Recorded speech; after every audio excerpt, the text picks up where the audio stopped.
módulo falando sobre Israel, o relógio de Deus. Eu separei o capítulo 24 de Mateus, versículo 32, que fala: Aprendei, pois, a parábola da figueira. Quando já os ramos se renovam e as folhas brotam, sabeis que está próximo o verão. Eu quero falar sobre isso porque nós fomos enxertados na videira, que a videira é Israel. E Jesus deixou claro isso, né? A figueira. Desculpem, a figueira. Mateus 24, 34 vai dizer: Em verdade vos digo que não passará esta geração sem que tudo isso aconteça. É interessante esse versículo porque qual seria a geração que aconteceria todas essas coisas? A geração que surgiu todas essas coisas surge a partir da criação do Estado de Israel em 1945, logo após o Holocausto. Nós sabemos que os judeus foram perseguidos terrivelmente por Hitler no Holocausto, e após isso, uma perseguição dura e ferrenha, vai surgir o Estado de Israel. E nós iremos falar sobre isso ao longo do módulo. E é interessante ver que esta geração, e aqui no capítulo 90, versículo 10 de Salmos, vai dizer bem assim: o período que dura uma geração. Os dias da nossa vida sobem a 70 anos, ou, em havendo vigor, a 80. Neste caso, o melhor deles é a canseira e o enfado, porque tudo passa rapidamente e nós voamos. Como diz Salmos, né? A geração dura 70 anos. E nós sabemos que Israel completou 70 anos em 2018. Nós estamos vivendo o princípio do fim e estamos vivendo a geração do fim. Aqui vai dizer assim: muitos escatologistas, por não aceitar Israel em suas teologias, têm torcido o sentido da palavra de Deus. O erro mais comum é aplicar as maldições a Israel e as bênçãos à igreja cristã. Com isso, descartam Israel dos planos de Deus e anulam todas as invioláveis promessas divinas. Não se pode descartar Israel das profecias, muito menos mudar o que a palavra de Deus diz a respeito deles. É a pura verdade, porque a igreja cristã hoje tomou o papel principal do cristianismo, mas esquecendo que Jesus era judeu e que ele sempre proclamou a palavra, a Torá e os princípios do judaísmo. Apesar de que não somos judeus, nós somos gentios e fomos alcançados pela misericórdia de Deus na promessa, que a promessa foi feita a Abraão e cumprida através de Jacó, que foi chamado de Israel. Israel era a promessa de Deus. De acordo com as profecias, a parte fiel dos judeus, a igreja, irá reinar sobre a parte rebelde. Aos 12 apóstolos está prometido o governo sobre Israel, e aos demais está prometido o governo sobre as nações. A bênção espiritual se cumpre com a igreja evangelizando e reinando sobre o mundo. É isso que a teologia cristã adota, né? Que a igreja irá reinar e dominar o mundo. a redenção de Israel cumprirá a bênção material.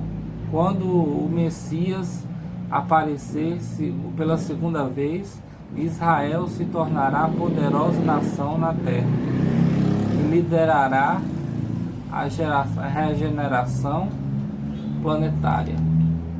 Nós cremos que estamos nessa evolução, nessa limpeza espiritual e regeneração planetária, né? E nós cremos que na volta de Jesus, os judeus irão se arrepender de terem negado Jesus como Messias e se converterão dos seus pecados. Dentro da Bíblia existe um enigma chamado Enigma dos 70. Da descendência de Abraão formou um povo através de uma família, Jacó e seus 12 filhos. E quando entraram no Egito, uma multidão de 70 pessoas os seguiram. Então, os 70 já veio desde Jacó, né? No deserto, Deus transformou o povo em nação e mandou a Moisés que escolhesse 70 homens para auxiliar no governo. São os anciões, né, que ajudavam Moisés a governar no deserto. Deus os colocou na terra prometida, mas eles os tentaram sistematicamente e foram levados em cativeiro para a Babilônia por 70 anos. Como sabemos, o povo viveu sob a escravidão babilônica, né? E foi pelo período de 70 anos. Jesus, o Messias, manda 70 discípulos em missão de evangelização durante seu ministério. No ano 70 da era cristã, Jerusalém é destruída e os judeus são dispersos pelo mundo. Isso aqui nós já falamos anteriormente, né? Sobre o sionismo. É interessante nós falarmos isso, porque é um fato político e religioso que é trazido para os nossos dias também.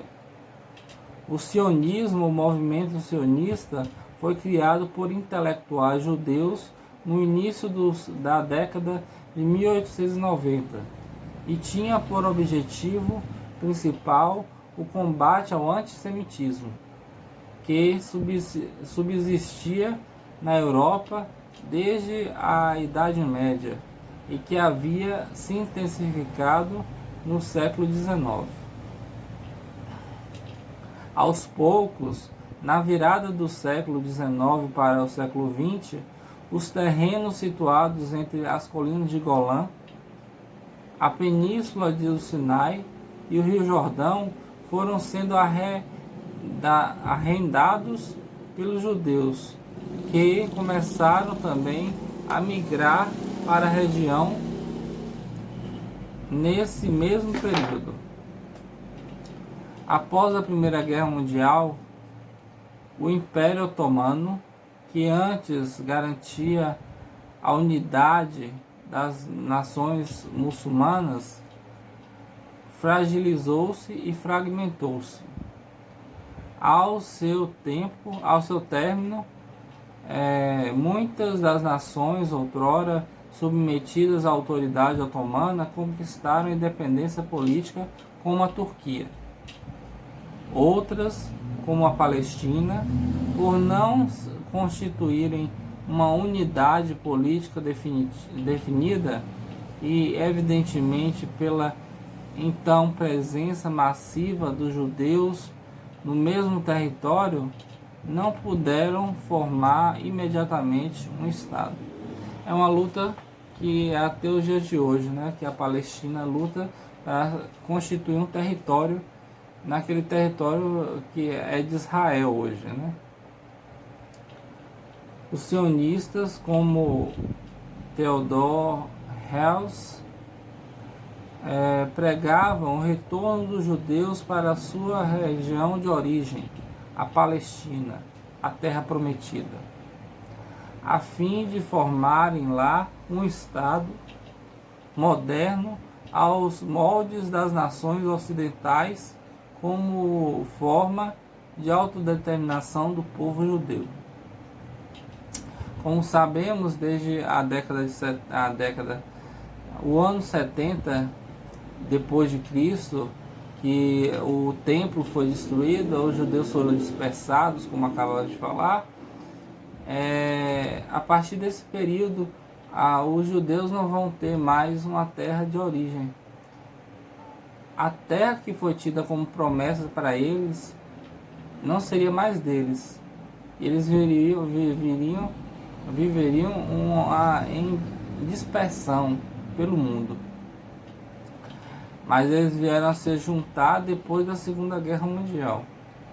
Mas já tinha esse movimento sionista desde o século XIX. O movimento sionista visava devolver a terra a Israel. E a Palestina também queria que fosse reconhecida para ela. Mas depois da queda do Império Otomano, acabou enfraquecendo essa visão dos muçulmanos tomarem posse dessa terra, né? Após a Primeira Guerra Mundial, quem passou a administrar o território da Palestina foi a Grã-Bretanha, tendo criado o Mandato Britânico da Palestina, que era uma comissão para administrar o território. Durante esse período, houve um renascimento alarmante do nacionalismo e do revanchismo político em várias partes do mundo, incluindo a Europa e o Oriente Médio. Foi nessa época que houve a ascensão do nazifascismo e a intensificação do antissemitismo europeu. Como sabemos, a partir do surgimento do nazifascismo, os judeus vão ser perseguidos e o antissemitismo vai crescer mundialmente, né? Começava um duplo fenômeno na região do Oriente Médio: a radicalização de uma parte do movimento sionista e também a radicalização da ideologia nacionalista muçulmana, que absorveu muitos pressupostos do anti-ocidentalismo, da Irmandade Muçulmana e do antissemitismo nazista. Inclusive, alguns líderes nacionalistas árabes tiveram contato direto com o nazismo nessa época. Essa polaridade entre os muçulmanos e judeus já havia muito tempo, desde os primórdios, né? E agora a guerra ideológica vai se intensificar, né? A Segunda Guerra Mundial e o Holocausto estimulou ainda mais as ações do movimento sionista internacional e gerou uma tensão entre as potências vencedoras da guerra para que decidissem a questão da Palestina. Bom, no Holocausto nós sabemos que houve o maior genocídio da humanidade do século XX. Os judeus foram exterminados e outras classes de pessoas foram exterminadas. Dos 9 milhões de judeus que residiam na Europa do Holocausto, cerca de 2/3 foram mortos. Mais de 1 milhão de crianças, 2 milhões de mulheres, 3 milhões de homens judeus morreram durante o período. As principais vítimas não judias do genocídio foram os ciganos, os poloneses, os comunistas, os homossexuais, prisioneiros de guerra soviéticos, testemunha de Jeová, deficiente físico e mental. Você vê, foi uma questão tão horroroso esse genocídio, que englobou inclusive categorias de pessoas que não eram judias, mas que foram vítimas do ódio de Hitler, vítimas do ódio. Por isso que quando questionamos a cultura do ódio nos dias de hoje, nós devemos lembrar desses mortos na Segunda Guerra Mundial, que morreram por causa da sua crença, dos seus valores, do seu conceito de humanidade. Nos próximos vídeos vamos ver sobre a criação do Estado de Israel.